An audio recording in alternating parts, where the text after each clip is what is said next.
할렐루야. 우리 옆에 있는 분들과 함께 인사하겠습니다. 사랑합니다. 축복합니다.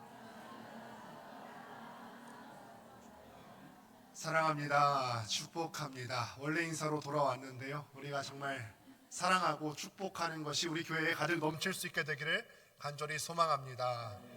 오늘은 요한복음 강의 5번째 시간입니다. 교회를 교회되게라는 제목으로 하나님 말씀 증거하도록 하겠습니다. 스티브 잡스, 우리가 다 아시는 그 아이폰 만든 사람인데요. 스티브 잡스가 죽기 전에 살아생전에 이런 말을 했다고 합니다. 창조성이라고 하는 것은 서로 다른 것들을 연결하는 것이다. 창조성이라고 하는 것들은 서로 다른 것들을 연결하는 것이다. 한 일례를 한번 들어볼까요? 우리가 컴퓨터 키보드 아시지 않습니까? 한 사람이 이렇게 생각을 했어요. 우리가 모니터에 뭔가 뜨기 위해서는 입력하는 것들이 필요한데, 이 입력하는 것들이 필요한데 왜라는 질문을 던지고 피아노 치는 사람에게 이 질문을 연결했더니 이 컴퓨터 키보드 자판이 나왔다라고 하는 거예요. 에스컬레이터 이야기를 한번 또 해볼까요? 에스컬레이터, 앞으로 가기는 가야겠는데 놀이처럼 또 재밌게 갈 수 있는 방법이 없을까? 이 왜라는 질문을 던지고 서로 연결시켜 생각해 봤더니 에스컬레이터라고 하는 그런 작품이 나왔다고 하는 것이죠. 우리 역시 마찬가지라고 생각합니다. 우리가 살면서 왜라는 질문들을 많이 던져보게 돼요. 왜 하나님께서 나를 사랑하여 주시고, 그러나 우리가 하나님의 사랑을 받았음에도 불구하고 왜 나의 삶 가운데서는 하나님의 능력이 나타나지 않는가? 왜 우리가 주일 예배를 이렇게 드리며 갔다가도 왜 나의 삶은 지속적으로 이렇게 무너지는가? 왜 우리는 하나님의 능력을 경험하며 살기가 이렇게 어려운 것일까? 이 가운데서 우리가 해야 되는 것이 있다면 우리가 연결시키는 거예요. 우리 삶 가운데 드러나는 수많은 왜라는 질문을 하나님의 말씀이 성경에 연결시키고, 우리 삶 가운데 왜라는 질문이 생겼을 때 하나님께 연결시켜야 이 왜라는 질문에 답이 생겨날 수 있게 되는 줄을 믿습니다. 이 가운데 답이 있어요. 이 가운데 능력이 있고, 하나님 가운데 능력이 있고, 우리가 성경에 우리 삶을 연결시킬 때 그 가운데서 왜라고 하는 우리 삶 가운데 정답을 발견하게 될 줄로 믿습니다. 그래서 저는 이 시간 가운데 오늘 말씀을 통하여서 우리 삶 가운데 드러나는 생겨날 수밖에 없는 수많은 왜라는 질문 가운데 성경을 통하여서 우리 인생의 해답을 찾고, 그래서 성경과 연결이 되어서 우리의 삶이 능력이 있고 하나님의 말씀을 통하여서 변화받는 시간 될 수 있게 되기를 간절히 소망합니다. 아멘. 우리가 계속해서 요한복음 말씀을 보고 있는데, 지난 시간에 우리는 갈릴리 가나에서 이 혼인잔치 가운데서 우리 예수님께서 물을 포도주로 만드는 기적과 같은 일을 경험한 것을 우리가 말씀을 통해서 함께 살펴보았습니다. 우리 주님께서는 말씀하셨고, 이 말씀을 받는 하인들은 그대로 순종했어요. 과정 같은 것은 다 생략됐습니다. 과학적인 방법이라든지 과학적인 원리는 다 생략되었고, 주님께서는 말씀하셨고 하인들은 순종하는 과정에 참여했을 때 순종에 참여한 사람들이 주님의 놀라운 기적을 경험할 수가 있었습니다. 아멘. 때로는 과학적으로 우리가 인정되지 않고 우리의 이성과 우리의 상식을 뛰어넘는다 할지라도 순종할 때 기적을 체험할 수 있을 줄로 믿습니다. 아멘. 이 표적을 보고 예수님께서 메시아다라고 하는 사실을 거기에 있는 제자들이 이 사실을 보고 깨달았습니다. 이 가나의 혼인잔치를 통하여서는 예수님의 제자들만 우리 주님께서 메시아라는 사실을 깨달았다면, 이제는 우리 주님께서 드러나실 차례예요. 이제는 유월절이 되었습니다. 유월절이라고 하는 절기는 보통은 예루살렘에 많은 유대인들이 다 모이게 되어 있습니다. 유월절은 유대인의 가장 큰 명절로서 이 유월절 절기가 되면은 사방에 혹은 외국에 나가 있는 유대인이라 할지라도 다 예루살렘으로 모이게 되어 있어요. 그래서 이 당시 예루살렘의 인구가 18만 명이고, 역사가였던 요세푸스의 말에 의하면 유월절에 되어서 예루살렘에 모이는 사람의 수는 200만에서 300만 정도를 능가할 것이다 라고 하는 말이 있습니다. 유월절이 되어서 이제는 예수님께서 이 많은 사람 앞에서 자신을 드러내는 장면을 오늘 말씀을 통해서 우리가 함께 만나게 됩니다. 우리는 예수님의 성품이라고 하면은 어떤 성품을 떠올리세요? 예수님 표정하면은 여러분들은 보통 어떤 예수님의 얼굴을 떠올리시죠? 웃는 모습이 떠오르지 않으세요? 저는 예수님의 웃는 모습이 자주 떠오릅니다. 우리가 예수님은 온화하다, 온화하시다라고 이렇게 알고 있는데, 그럼에도 불구하고 예수님께서 분노하신 장면이 드러나 있는 경우를 우리가 때때로 보게 됩니다. 오늘 말씀이 대표적인 그 예죠. 성전에 들어가셨다가 주님께서 성전에서 장사하는 사람들을 보시고, 또 성전 안에서 그 이방인의 뜰에서 환전하는 사람들을 보시고 분노하셨어요. 그래서 노끈으로 채찍을 만들어서 장사하는 사람들의 짐승을 다 내어 쫓으시고 환전하는 사람들의 상을 뒤집어 엎으셨습니다. 우리가 이 장면을 우리의 머릿속으로 상상해 보면은 예수님의 분노가 얼마나 열렬하셨는지 우리가 그것을 감히 생각해 볼 수가 있습니다. 예수님 온화하시다고 우리가 알고 있는데 예수님 왜 이렇게 화를 내시는 거죠? 성전에서 장사하는 일이 그렇게 나쁜 일일까요? 그게 나쁜 일이어서 예수님께서 상을 뒤엎으실 정도로 분노하는 일이라면 교회 내에서 바자회 하는 것 안 되겠네요. 이런 생각을 우리가 해보게끔 됩니다. 우리가 말씀의 이해를 돕기 위해서 이 성전에서 이루어졌던 이런 장사하는 예들과 환전하는 예들에 대해서 조금 더 살펴볼 필요가 있습니다. 보통 성전에서 이 장사했던 일들은 유대인들의 편의를 위해서 이렇게 이루어졌던 것입니다. 성전에 찾아오는 사람들은요, 가까이 있는 사람들만 찾아오는 것 아니죠. 때로는 갈릴리 지역에서 찾아오는 사람들도 있었을 것이고, 때로는 유대 지방을 넘어서서 외국에서 성전을 찾아오는 경우도 있었을 것입니다. 그러니까 멀리서 성전에 찾아서 예배하러 오는 사람들도 분명히 있었을 거예요. 이렇게 멀리서 며칠씩 걸어와야 하는 사람들에게는 제물로 드릴 양과 소를 갖고 오는 일이 쉬웠겠습니까? 양과 소를 가지고 와야 되는데 이 멀리서 양을 끌고 오고 염소를 끌고 오는 일이 과연 쉬웠을 것일까? 레위기나 출애굽기의 제사법에 따르면은 하나님께 드릴 제물은 순전한 것이어야 돼요. 흠이 있는 것들은 하나님께 제물로 드릴 수가 없었어요. 그런데 멀리서 오는 사람들의 경우는 어떨까요? 집에서 데리고 나왔을 때는 분명히 점검을 했었을 겁니다. 흠이 없는 것을 하나님께 제물로 드려야 되니까 흠이 없는 것을 다 체크해서 나왔는데도 불구하고 멀리 오는 과정 가운데 흠이 생길 수도 있고 생채기가 날 수도 있는 일입니다. 그렇게 되면 정말 난감하게 되는 거죠. 그러니까 가장 안전한 방법은 예루살렘에 와서 이미 제사장들을 통해서 이 제물은 흠이 없는 거야 인정받은 것들을 성전 내에서 사는 것들이 가장 안전한 방법이었던 것이죠. 그래서 사람들은요, 성전 안에 이방인의 뜰이라고 불리는 장소에서 이 제물들을 사고 팔기 시작했던 거예요. 성전에서 환전하는 사람들의 경우도 마찬가지입니다. 당시 유대인들의 편의를 위해서 환전상들이 성전 안에 거주하기 시작했어요. 당시 통용되던 화폐는 로마 제국에서 쓰여지던 세겔이라고 하는 단위가 쓰여지게 되었는데, 그런데 이 화폐는 성전 안에 와서 두로 은전으로 환전해서 성전세로 냈어야만 했습니다.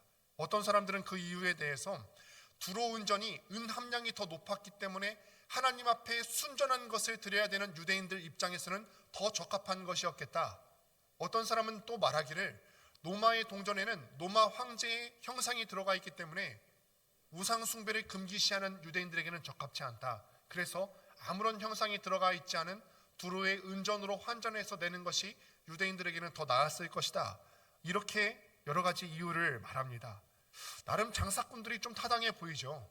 양과 소를 파는 사람들도 이 성전에서 그것들을 파는 이유가 타당해 보이고, 환전하는 사람들 입장에서 보았을 때도 환전할 만한 이유가 있었겠네. 나름 타당한 이유가 있어 보입니다. 그럼 여러분들께 한번 묻습니다. 이렇게 타당한 이유가 있음에도 불구하고 왜 예수님께서는 모든 성전에서 매매하는 사람들을 내쫓으셨을까요? 성전에서 백성의 편의를 봐주기 위해서 양과 소를 팔고 동전을 환전해 주는 일이 우리 주님께서 보시기에 그렇게 분노하실 만한 일이었을까요? 우리 주님께서 상을 엎으시고 쫓아낼 만큼 성전에서 물건을 사고 팔고 환전해 주는 일이 그렇게 잘못된 일일까요? 우리 주님께서 이렇게 분노하시고 이렇게 화를 내신 데는요, 이유가 있는데 그 이유는 무엇이냐면 성전의 원래 용도를 바로잡기 위함이었습니다. 아무리 이 성전에서 매매하는 사람들이 이방인의 뜰에서 재물을 사고 팔고 환전하는 일이라 해도요, 이방인의 뜰이라 해도 그것은 성전 아닙니다. 유대인들은요, 이방인을 생각할 때 그렇게 생각했죠. 우리랑은 좀 다른 사람이다. 우리는 하나님께 택함받은 사람이고 하나님께 택함받은 선민인데, 이방인들은 하나님에게서 먼 사람들이고 이 사람들은 기도할 때 조금 부족한 사람들이다. 그러니 이방인들, 그 사람들이 예배하는 곳에서는 장사해도 되고 짐승이 그 안에 거주해도 되고 그 안에서 환전할 만큼 소란함을 좀 피워도 괜찮다. 그렇다고 유대인들만 조용한 분위기에서 기도하고 또 이방인들은 시끄러운 분위기에서 기도해도 되는 것은 아닙니다. 생각해 보십시오. 염소 한 마리만 있어도 굉장히 시끄럽습니다. 우리가 지금 이렇게 조용하고 거룩하게 예배를 드리고 있는데, 여러분 이 안에서 애완염소라고 하면서 누가 한 마리가 염소 한 마리를 끌고 왔다면 이 예배의 분위기가 어떻게 되겠어요? 염소 한 마리 때문이라도 굉장히 시끌벅적하고 혼란스럽지 않겠습니까? 이방인은 이렇게 예배 드려도 되는 걸까요? 그런데 각종 짐승이 우러대니까 얼마나 시끄럽겠습니까? 장사하고 돈 바꾸는 소리까지 완전 난장판이었을 거예요. 이방인은 이런 분위기에서 기도해도 되는 거예요? 이방인이라고 하면요, 이렇게 시끄러운 분위기에서 예배해도 괜찮은 걸까요? 말도 안 되는 일이죠. 우리가 믿기로는요, 하나님께서는 모든 천하 만민이 성전에 와서 기도하기를 원하시는 분이신 줄로 믿습니다. 하나님께서는 모든 천하 만민이 이방인이라 할지라도 성전에 나와서 예배하기를 기뻐하시고 성전에 나와서 기도하기를 기뻐하시는 하나님이신 줄을 믿습니다. 그런 하나님이시기 때문에 오늘 우리까지도 예루살렘에서 멀리 떨어져 있는 동아시아에 사는 우리까지도 하나님 앞에 나와서 우리가 거룩하게 또 진중하게 예배하고 기도할 수 있었던 것이죠. 그뿐 아니에요. 당시 종교 지도자들은요, 이 당시에 있었던 모든 성전을 영업장으로 만들어 놨어요. 재물을 편리하게 공급해 준다는 구실로 장사를 합니다. 돈 바꾸는 일도 터무니없는 장사였어요. 그냥 돈을 바꿔준 게 아니라요, 장사꾼들은요, 그 안에서 얻는 이익들 중에 일부를 구별해서 종교 지도자들이나 정치 지도자들에게 일종의 권리금처럼 어느 정도 뇌물로 바쳤습니다. 그러면 장사하는 사람들은 어떤 마음이 들까요? 내가 권리금을 내고도 남을 만큼 더 많은 이익을 취해야 되겠다. 그래서 성전에 예배하러 나온 사람들한테 다른 곳에서 파는 재물을 파는 사람들보다 더 비싸게 재물을 값을 매겨서 팔아가는 것입니다. 그렇게 권리금을 내고도 남을 만큼 이익을 얻기 위해도 이 장사꾼들이 폭리를 취하기 시작하는 거죠. 여러분 생각해 보십시오. 제사장들이 성전 안에서 많은 재물을 사고 팔아야지 제사장들은 더 많은 이익을 얻을 수 있지 않겠습니까? 더 많은 사람들이 환전상을 통해서 환전을 해야지만 제사장들은 더 많은 이익을 얻을 수 있습니다. 그러니까 제사장들 마음 가운데는 어떤 마음이 들겠습니까? 어떤 사람들이 예배하러 나왔을 때 성전 안에서 재물을 산 게 아니라 성전 밖에서 재물을 사갖고 들어왔어요. 그럼 제사장들은 퇴짜를 놓는 거예요. 왜냐하면 성전 안에서 재물을 사고 팔아야지만 자기한테 더 많은 수익이 돌아올 줄로 알기 때문에 밖에서 사온 재물들에서 퇴짜를 놓는 일이 빈번하게 발생을 했겠죠. 그러니까 성전 안에서 재물을 사고 팔도록, 성전 안에서 더 많은 사람들이 환전하도록 유도했을 겁니다. 그리고 상인들은 권리금을 내고도 남을 만큼 비싸게 재물을 사고 팔아서 폭리를 취합니다. 백성들은 성전에서 바가지를 쓰는 줄을 다 알고 있음에도 불구하고 울며 겨자 먹기식으로 성전에서 재물을 사고 또 성전에서 환전을 할 수밖에 없었습니다. 속으로는 이 도둑놈들아 하면서 종교 지도자들과 상인들을 욕하면서도 어쩔 수 없이 관행을 따라야 했을 겁니다. 그러니까 더는 성전에서 이 매매하는 행위 자체가 나쁜 것이라기보다는 더는 이것이 백성의 편의를 도모하기 위한 것이 아니라 백성을 착취하는 도구로 성전에서 매매하는 행위가 전락해버리고 말았다는 거예요. 아마 주님께서 이 장사꾼들을 쫓아내셨을 때 주변에서 이것을 바라보고 있었던 그 당시 6월절을 맞이해서 수많이 운집해 있었던 모든 사람들은 이걸 보면서 통쾌함을 느꼈을 거예요. 정의감을 맛보면서 통쾌했을 것입니다. 그러니 왜 주님께서 이렇게 화를 내셨는지 아시겠죠? 성전은 하나님을 만나는 곳인데 성전이 원래의 본질을 잃어버리고 백성들이 편의를 도모하기 위한 이 모든 장치들이 오히려 백성들의 등골을 빼먹는 일로 전락해버리고 마니까 우리 주님께서 그렇게 분노하시면서 상을 뒤엎으신 거예요. 그렇다면 여러분께 한번 묻습니다. 우리가 지금 오늘 이 말씀을 통하여서 교회가 가져야 되는 본질이 무엇일까? 이거에 대해서 생각해 보기를 원하는데, 여러분이 생각했을 때 교회가 꼭 갖고 있어야 되는 본질이 무엇이라 생각하세요? 여러분께 묻습니다. 우리가 교회가 여러 가지 사역을 하고요, 지역사회에도 이바지를 하고 어려운 사람들도 돕고 선교 사역도 해야 되고 여러 가지 사역을 하는데, 교회에 대해서 정의해 보라면 다양하게 정의할 수 있을 텐데, 그런데 여러분 생각해, 이게 없으면 교회가 아니다 라고 했을 때 그 이것은 무엇일까요? 이게 없으면 교회가 아니에요. 여러분 옆에 있는 분들한테 한번 나눠볼까요? 이게 없으면 교회가 아니다. 뭐 얘기해 보십시다. 옆에 있는 분들과 함께 얘기해 보세요. 이게 없으면 나는 교회가 아니라 생각한다. 네가 없으면 교회가 아니야. 뭐라고 말씀하셨어요? 사랑이 없으면 교회가 아니다. 아니면 성도가 없으면 교회가 아니다. 다양하게 정의해 보실 수 있겠고 다양하게 생각해 보실 수 있겠습니다만, 교회는 이거죠. 교회에서 하나님을 만나는 것이 없으면 교회가 아닙니다. 교회는 하나님을 만나는 곳이 교회예요. 이것을 확인하시기 위해서 오늘날 교회의 모델인 구약의 성전으로 한번 가보도록 하겠습니다. 유대인들에게 성전은요, 아주 특별한 곳이었습니다.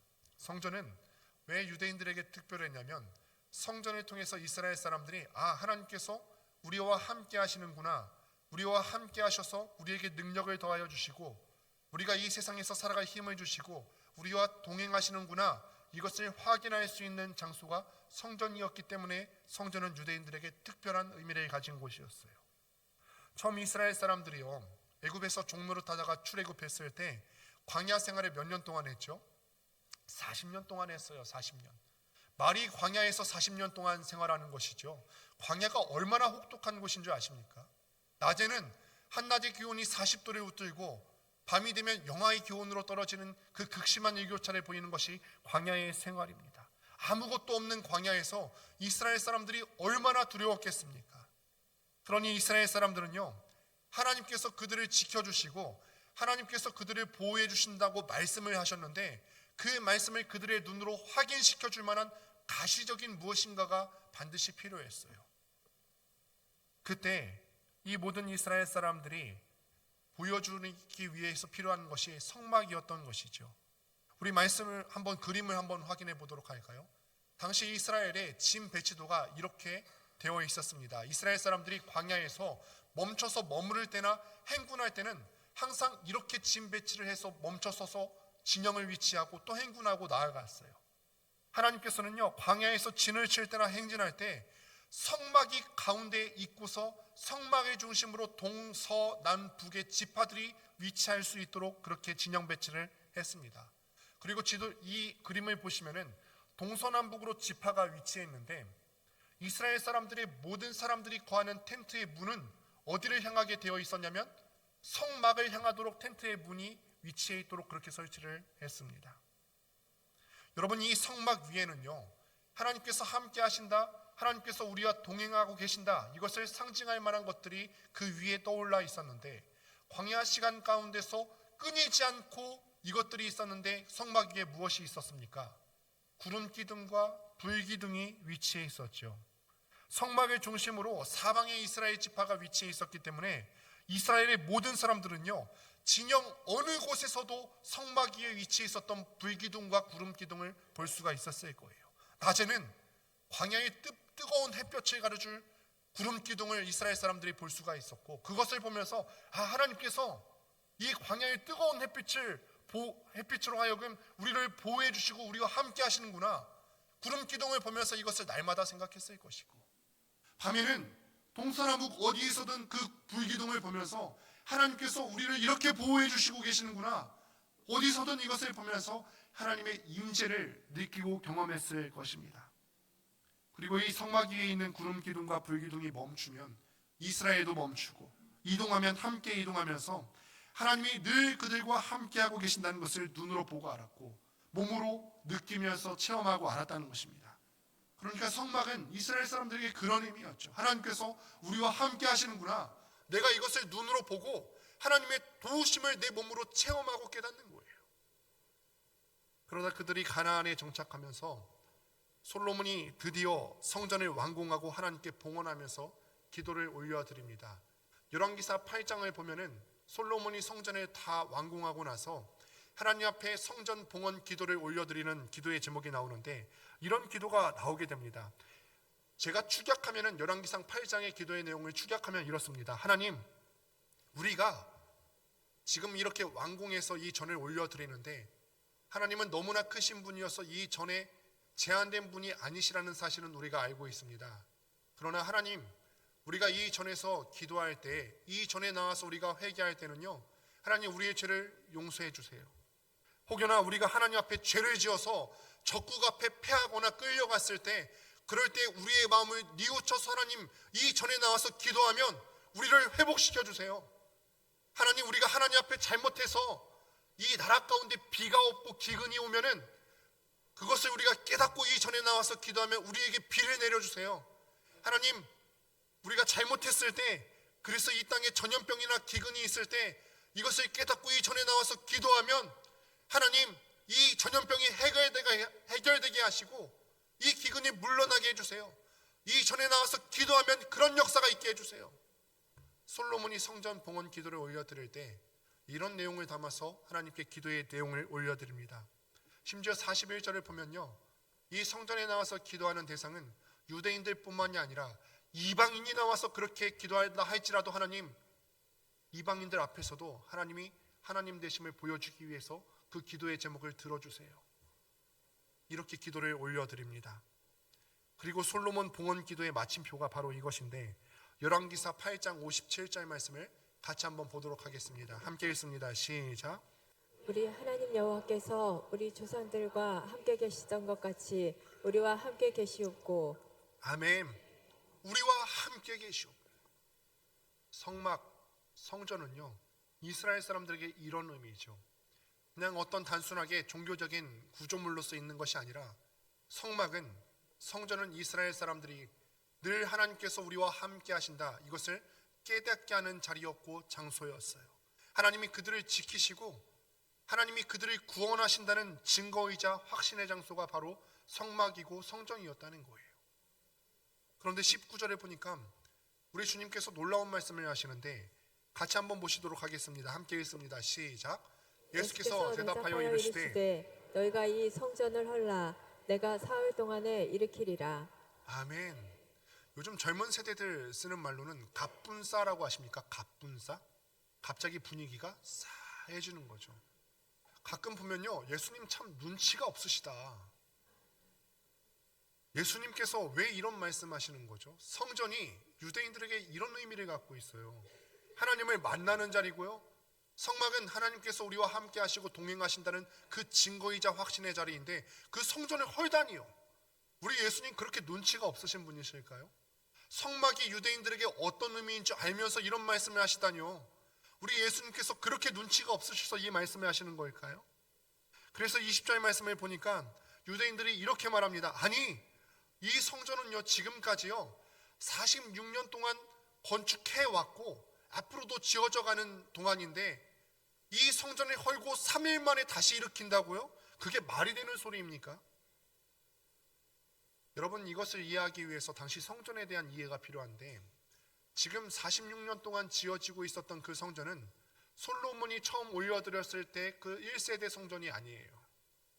그 성전은 이미 파괴되었고 지금은 그 지역을 분봉 통치하던 헤롯 대왕이 통치하던 시대의 성전이었습니다.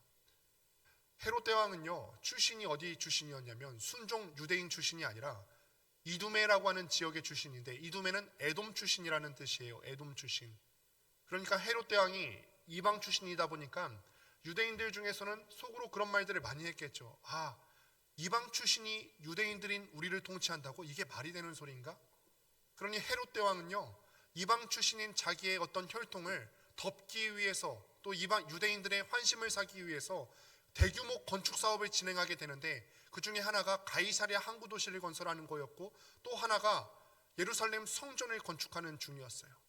그러니까 예수님께서 당시 헐겠다고 말씀하신 이 성전이 무슨 성전이냐면 헤롯 왕 당시에 46년 동안 이미 건축하고 있었던 성전이었고 이 성전은 당시에도 이미 짓고 있는 중이었고 앞으로 36년 동안 더 공사를 해서 총 공사 기간이 82년이 걸렸던 대성전이었습니다.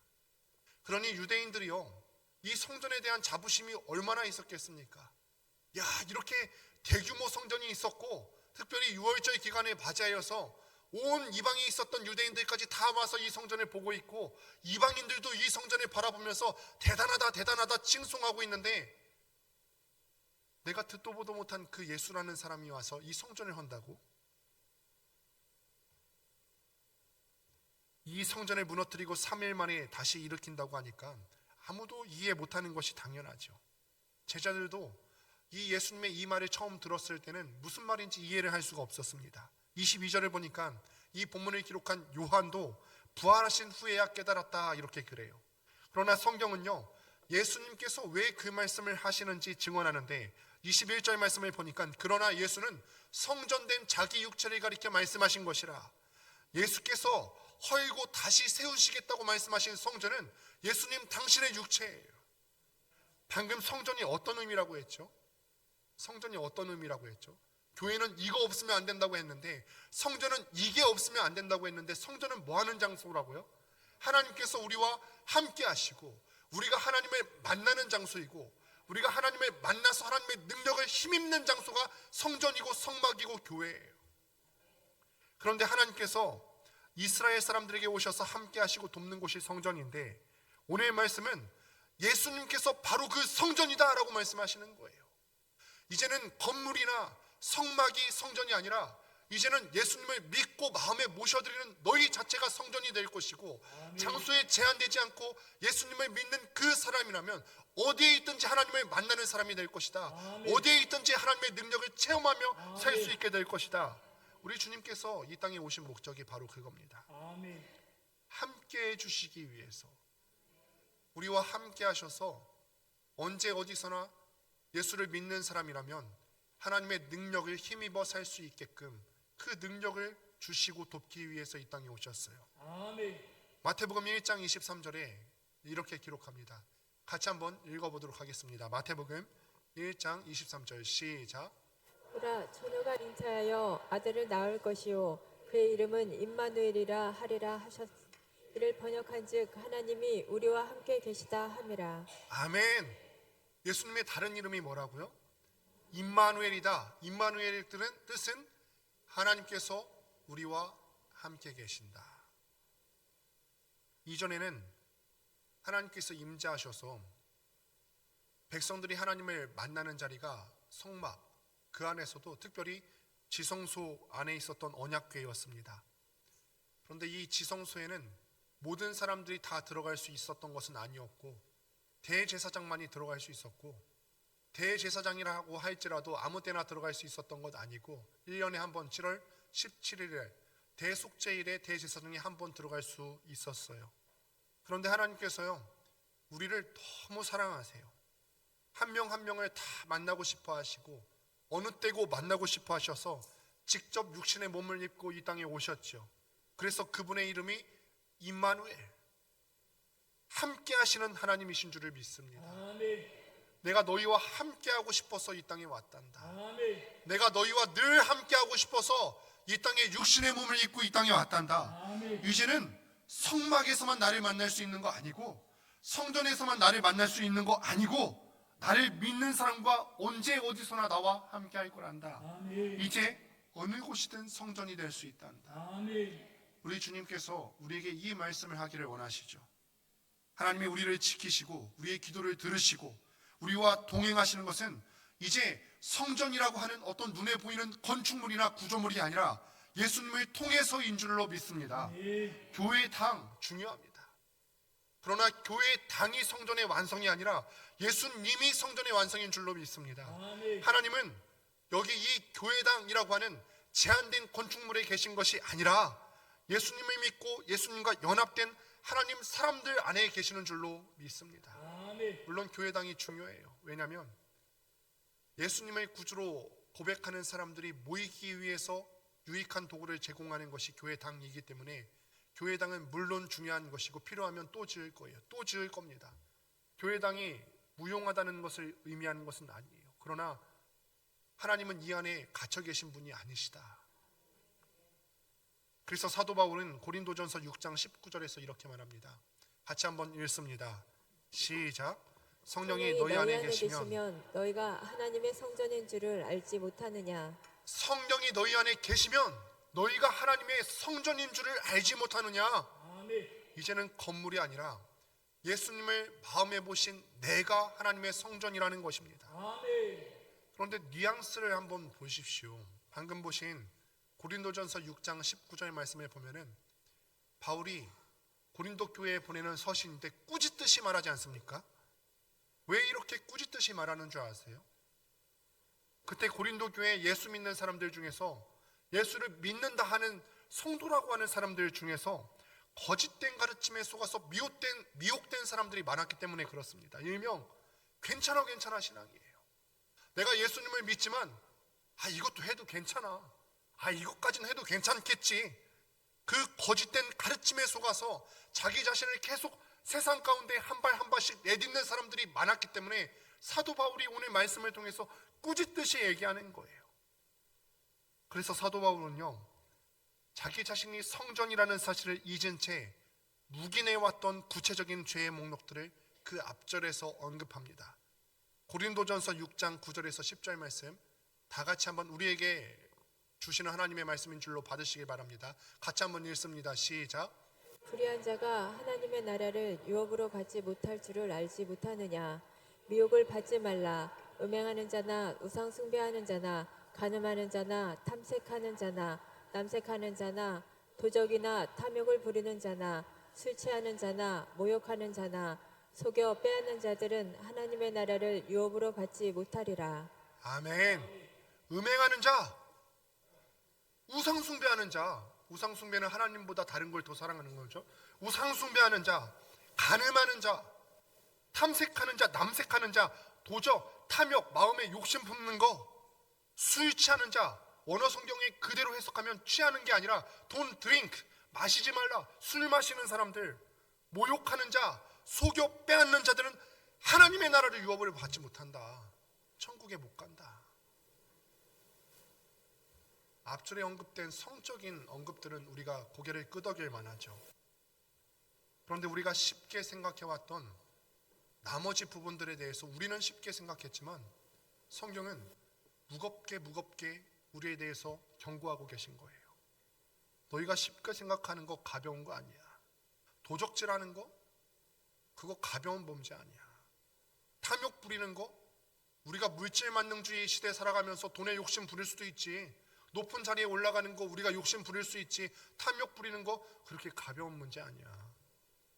술 취하는 자, 어떤 사람들은 취하지 말라고 해서 조금은 마셔도 된다고 하는데 원어에는 don't drink, 마시지 말라라고 되어 있어요. 맥주는 괜찮은 거 아니에요? 아니라고요. 모욕하는 자나 속여 빼앗는 자들은 그 결과가 뭐라고요? 하나님의 나라를 유업으로 받지 못한다. 아멘. 무슨 말이냐면 조금 더 쉽게 설명드리면 천국에 갈 수 없다고요. 그렇게 좋아하시는 천국이시잖아요. 그런데 여기에 해당되는 사람들은 하나님의 나라를 유업으로 받지 못한다. 그러니 예수 믿는 거 쉽습니까? 어렵습니까? 어려워요. 정말 어렵다고요. 믿음으로 구원받는 거 맞습니다. 우리가 믿음으로 구원받는 거 맞습니다. 그런데 말로만 예수님을 믿는다고 하는 것은 진짜 믿음 아니라고요. 믿는다는 것을 우리가 어떻게 확인하고 어떻게 증명할 수 있죠? 열매로 알 수 있는 거 아니에요? 아멘. 증거로 알 수 있는 거 아니에요? 아멘. 우리에서 삶에서 나타나는 열매가 우리한테 진짜 믿음이 없는지 확증해주는 도구 아닙니까? 물론 우리가 실수할 수 있어요. 내가 세상 사람들처럼 같이 이 세상 속에서 살아가면서 음란함에 한 번, 두 번 내 자신을 내어 맡기고 무너질 수 있겠습니다. 세상 사람들의 그 유혹에 속아 넘어 들어가서 내 마음 가운데도 탐욕이 들어올 수 있고 몇 번 넘어질 수 있겠습니다. 음주의 달콤함에 몇 번은 넘어질 수 있겠습니다. 그러나 일말의 양심의 가책도 없이 이런 것들에 반복적으로 자신을 내어 맡기는 사람은 정말 자신이 예수님을 내 마음에 모시며 살아가는 성전이 맞는지를 다시 한번 점검해 보셔야 된다는 거예요. 아멘. 내가 정말 성전이 맞나? 이 자각이 없는 사람은 진짜 믿는 거 아니라고요. 믿음이 없으면 천국을 유업으로 받을 수 없다는 말이에요. 천국을 유업으로 받을 수 없다. 여러분, 그러니 이 교회의 담임 목사로서 말씀을 드리는데, 쉬운 복음을 듣기 원하신다면 죄송하지만 우리 교회는 아니에요. 쉬운 복음은 없습니다. 사랑하는 성도 여러분, 저는 오늘 이 말씀을 준비하면서 이런 생각을 해보았습니다. 예수님께서 성전에 가셔서 참 눈치 없으시는 것 같이 성전에서 매매하는 사람들의 짐승을 다 내어 쫓으시고 환전상들의 돈을 다 쏟으시면서 상을 엎으셨을 때 이 성전에는 큰 혼란이 있었을 거예요. 보통 혼란스럽다는 것은 부정적인 말이죠. 예수님께서 일으키신 혼란은 그때 성전을 찾은 사람들에게, 그런데 혼란은 부정스러운 것입니다만, 그런데 그때 성전을 찾은 사람들에게는 참 복이었겠다라는 생각을 해보게 돼요. 원래 성전은 하나님을 만나는 곳이잖아요. 그런데 그렇게 시끄럽고 인간의 탐욕이 폭리가 가득한 곳에서 어떻게 성전에 나온 사람이 하나님을 만날 수 있었겠어요? 원래 성전은요, 어떤 곳이냐면 마음이 아프고 세상 가운데서 하나님의 능력을 경험하길 원해서 그 간절한 마음을 갖고 하나님께 나오는 자리가 성전이잖아요. 아멘. 구약에 나오는 한나 기억하시죠? 아이가 없어서 그 마음의 슬픔을 가지고 차마 소리내어서 울지도 못하고 성전에 나와서 그 소리를 죽여가면서 꺼이꺼이 울어가는 곳이 성전이에요. 그런데 탐욕이 가득한 그 이방인의 뜰에서 어떻게 하나님을 만나고 찾을 수 있었겠어요? 예수님께서는 그 성전을 뒤엎으셨을 때 그 성전에 잠깐 혼란스러움은 있었겠지만 또한 기뻤을 거예요.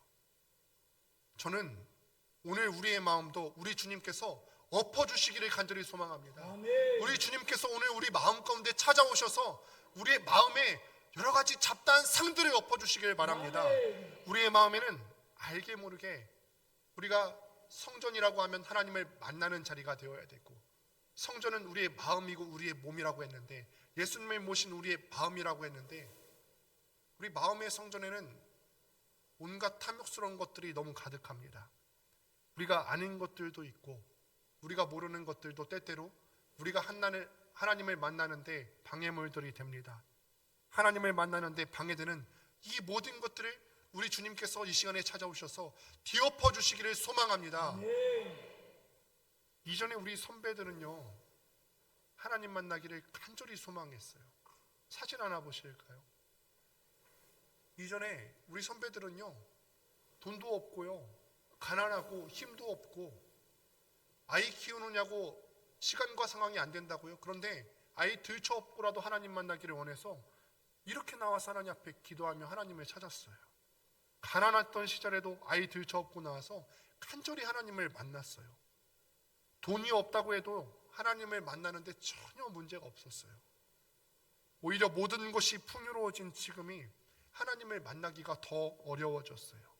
우리 마음속에 온갖 것들이 넘쳐나서, 온갖 것들이 욕심이 가득 차서 하나님이 들어가실 틈이 없어요. 음란함과 술 취함으로 대표되는 이 세상 쾌락을 내가 하나님 만나는 기쁨보다 더한 기쁨으로 여겨요. 이건 괜찮겠지 하면서 우리는 자꾸 우리 스스로를 한 발자국 두 발자국씩 쾌락에 넘겨주고 있어요. 여러분, 지금은 우리의 마음의 성전이 뒤엎어질 차례입니다. 아멘. 부디 우리 주님께서 성전을 뒤엎으신 것처럼 오늘 우리의 마음도 완전히 뒤엎어 주시기를 간절히 소망합니다. 아멘. 말씀을 맺습니다. 우리는 하나님이 거하시는 성전입니다. 성전은 우리가 하나님을 만나는 장소예요. 아멘. 여러분, 한번 묻습니다. 여러분 각자가 생각하셨을 때 내 몸과 내 마음은 하나님을 만날 준비가 되셨습니까? 내 몸과 마음은 하나님을 교제하기를 사모하고 그럴 준비가 되셨습니까? 내 몸과 마음을 우리 주님께서 다 보실 수 있는데 주님께서 이것을 보시고 책망받지 않으실 자신이 있으세요? 여러분 기억하십시오. 아무것도 하지 않으면서 하나님 만나기를 기대하지 마세요. 내 안에 하나님 만나는데 방해되는 모든 요소들이 가득 있어요. 탐욕스러운 마음도 있고 음란한 마음도 있고 술 취함으로 대표되는 세상의 대표적인 쾌락이 그걸 추구하는 내 마음에 욕심들이 가득 있는데 이걸 가만히 놔두면서 하나님 만나기를 기대하지 마십시오. 이거를 치우시기를 바랍니다. 아멘. 우리의 마음은 하나님을 만나는 곳이 되어야 합니다. 우리 안에 하나님을 만나는데 방해되는 요소를 제거하셔야 합니다. 아멘. 혹여나 우리 안에 하나님을 만나는데 방해되는 요소가 있다면 과감히 결단하셔서 자르시는 여러분들 될 수 있게 되기를 간절히 소망합니다. 아멘. 그래서 날마다 하나님 만나고요 동행하는 복을 누릴 수 있게 되기를 주님의 이름으로 축원합니다.